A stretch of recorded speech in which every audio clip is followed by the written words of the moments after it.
Proposal out that a lot of drunk drivers are not going to like. It calls for putting a breathalyzer in their homes. News 13's Katie Kim has that story.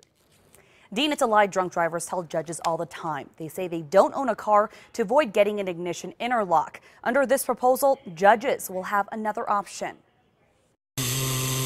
Ignition interlocks have played big brother to convicted drunk drivers for the last 10 years. They'll keep a car's engine from starting if any trace of alcohol is detected on a driver's breath.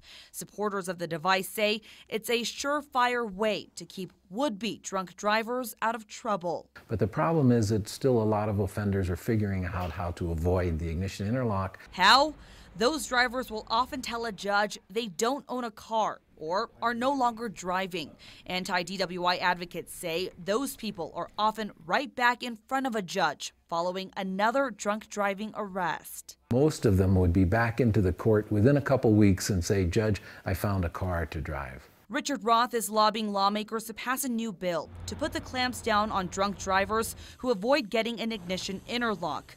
The proposal would require them to blow into a breathalyzer at home twice a day, in the morning and at night, as part of probation. It doesn't prevent driving in the same way, but it enforces the judicial mandate not to drink during probation. In other words, if the person's afraid to drink, he or she can't drive drunk. But other advocates say the breathalyzer wouldn't do anything to physically stop someone from driving drunk. I don't see these breathalyzers coming in as really reducing recidivism, therefore reducing death and injury, which is, I think, what we should always be focused on.